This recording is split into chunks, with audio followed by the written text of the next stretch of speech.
Washington Journal continues. Joining us this morning is Lauren Leader. She's the co-founder and CEO of All In Together, here to talk about Women's Equality Day. Lauren Leader, what is Women's Equality Day? Why do we celebrate it? So when the Constitution was founded, as we all know, voting rights were granted to white land-owning men and women who even then were critical to the founding of the nation and have been essential to American history, always were excluded from voting rights. And after a more than 100+ year battle for the right to vote, suffragists finally won their rights. And so Women's Equality Day celebrates the day in which actually the 19th Amendment, which guarantees the right to vote for, to be very specific, white women, was ratified by the United States Congress after a constitutional amendment. How would you describe the state of voting for women in this country today? Well, part of why I emphasize that the 19th Amendment guaranteed the right to vote for white women is that obviously Black women were disenfranchised until the Voting Rights Act in 1964. So they waited a long time. And then even after, we know obviously that the right to vote for many Americans has been a struggle. I think part of what we see today is it's a particularly concerning moment when it comes to the 19th Amendment, which seems like something so sacrosanct and such a bedrock of American democracy. And yet there is this movement underfoot in far-right conservative circles to deny women the right to vote. And there is an ongoing sort of through line undercurrent of, sort of look back of ultra conservatives who view the rights of women as inferior and have been very vocal about it. And in fact, some of the most extreme right-wing bloggers and online commentators have been calling for the 19th Amendment to be repealed. I wrote about this a few years ago, and it wasn't really taken seriously, but now it's really gone further. And in the sort of like trad wife circle, some of the stuff that we see online, ongoing conversations about whether or not women, for instance, should be subservient to their husbands, this issue keeps coming up. And so that's one piece. And then, of course, the other piece is the issue that has been very well publicized in recent weeks about ongoing challenges to voter access through gerrymandering, which continues to be just an absolute political hot potato. So, and then, of course, the president has recently said that he wanted to see an end to mail-in voting. So, voting rights in this country, while they seem like such a sacrosanct and basic part of how we operate, are under constant debate. And I think it's important on these days where we remember how hard won the rights were that we think about, what the future is and what the fights will continue to be to preserve those rights. There's concern among women's rights advocates in your organization that women's right to vote is currently under threat by the passage of the SAVE Act in the House. This legislation requires all voters to provide proof of U.S. citizenship, like a passport or birth certificate, when registering to vote or updating their voter registration. It passed by the House in April, and it's up for review in the Senate. Why is this legislation a threat?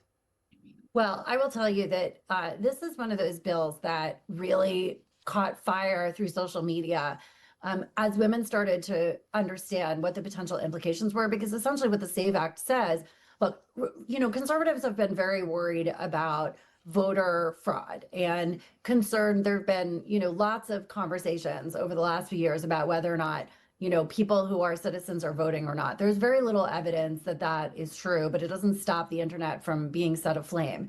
And as a response to that, the SAVE Act tries to do, essentially does a kind of voter ID that requires that the name on your passport or your birth certificate match your current name. Well, of course, millions of women realized instantaneously that that was ridiculous because, of course, so many women change their names through marriage.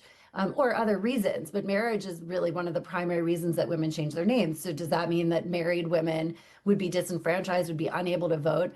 That's a real problem that has not been addressed to date with the SAVE Act. So people were freaking out about this with good reason, because regardless of your political affiliation, there are tens of millions of women who would potentially lose the right to vote if their names didn't match on their ID. And I think, look, one of the other big issues with the SAVE Act, which, many people have pointed out, we do not have a national ID in this country. That's a different conversation. But we have lots of Americans who do not have their birth certificates. They are American citizens. They do not have passports. Very small numbers of Americans have passports. So, to require these ID requirements, while on the face of them seem rational and reasonable, in practicality are completely will lead to mass disenfranchisement of voters, for no reason, because most of the claims of voter fraud are completely unfounded. Well, let's get to calls. Christine in West Bridgewater, Massachusetts, Democratic caller. You're up first in this conversation. Go ahead. Hi. Yes, I was wondering. So Donald Trump is going to be a disaster for women. We're the next target, is what I'm getting from everything in his administration. And he plays the fears on people so good that he manages to twist. I don't know why any woman or immigrant would vote for this man, and yet they still back him. I don't understand it. I don't understand how women or immigrants can vote for a man that's so against it all. Even the previous gentleman you had on, he never answered the question about why aren't they in Mississippi. He just talked in circles when it's so obvious what's going on. All right, Christine, well, let's get a response from Lauren Leader. Go ahead. Well, listen, I mean, look, there have been very deep political divisions among women in this country in the same way that there have been deep political divisions among men. We don't all agree. And, if you look at recent history, and I always talk about, we're here to talk about the 19th Amendment, but following that, the next most important conversation that we had about women's rights was the ERA battles in the 1970s, right? The fight to pass an Equal Rights Amendment, which would have explicitly secured women's rights in the United States Constitution.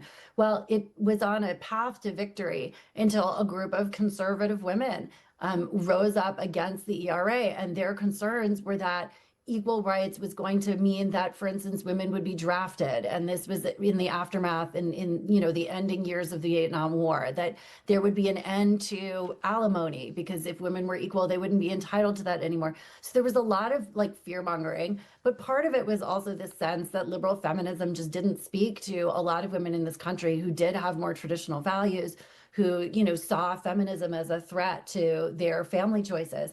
And I'll say also that, the Christian conservative movement that started with Ronald Reagan in the 80s did a really amazing job of villainizing feminism, and driving a wedge between Democrat and Republican women, who, by the way, mostly agreed until that point.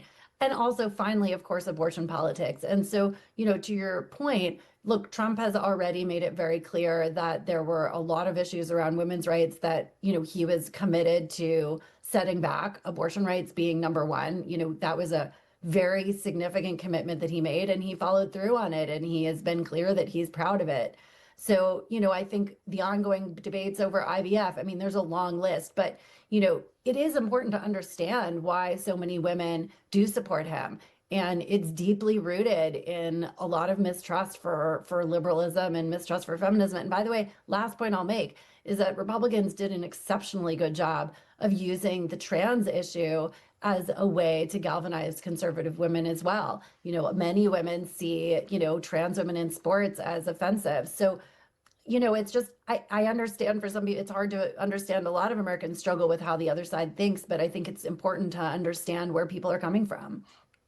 We'll go to Jane in River Edge, New Jersey, Democratic caller. Jane, good morning. Yes, good morning. Ms. Leader, I appreciate all that you do.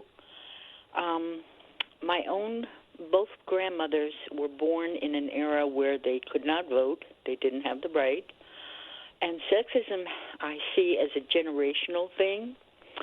Both males and females in my family are profoundly misogynistic, and I am very disheartened about the misogyny online in particular.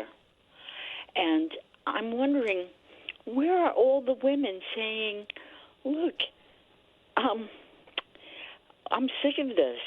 Where are all the women that say, enough is enough? with, sexualizing women, young girls. Well, Jane, Every we get your point, Jane. So, Lauren Leader, let's talk about, is there Yeah, Jane, a thanks for resurrection that. in the movement? Yeah, so look, a couple things. Like look, I think it's a little bit whack-a-mole. In 2016, when we first started to see like really intense misogyny at the center of the political process, right? All the sort of sexism against Hillary and the stuff that was coming up in the 2016 campaign. It was before Me Too, and there were actually a lot of people in the media. I've been I've been in the media for a long time. There was tremendous sexism in the media as well. We had very few women in senior roles, et cetera. I won't get into it, obviously, like the Matt Lauers of the world who were also in control of the narrative.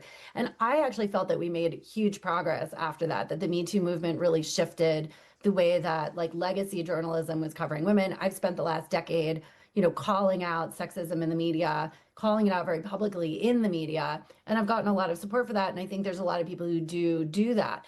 On the other hand, part of the challenge is that with social media, it's so hard to tackle because it's everywhere. And it is like whack-a-mole. We were tracking in the 2024 election the amount of online misogyny and racism that was directed, by the way, not just towards Kamala, but also even to Usha Vance, who was the only other woman, who was really in the public sphere. And of course, we've seen this against the First Lady as well. There has been just an absolute avalanche of hate online, and it is just really hard to respond to. Now, the campaigns did a pretty good job of fighting back, but it's a huge issue. And then I just want to say one other thing, which is that actually, ironically, maybe for some, although I think it's pretty noble, is that some of the worst of the online attacks on women are actually coming from AI generated deep fakes and sexualized images of women and girls. And there is a bipartisan effort to block that material from being posted. And there is a bill that was championed by First Lady Melania Trump and by Ted Cruz and Amy Klobuchar that passed the House, the Senate, and was voted into, signed into law by the president, which requires social media companies to immediately remove any deep fake or AI generated pornography of children.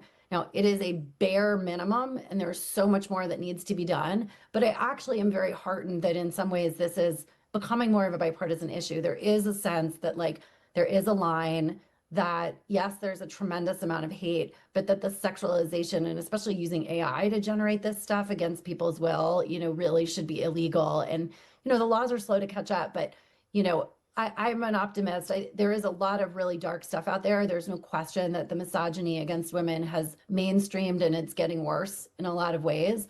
But I'm hopeful that there's also some line that, both parties can agree on that are unacceptable and that have to be, the worst harms need to be prevented.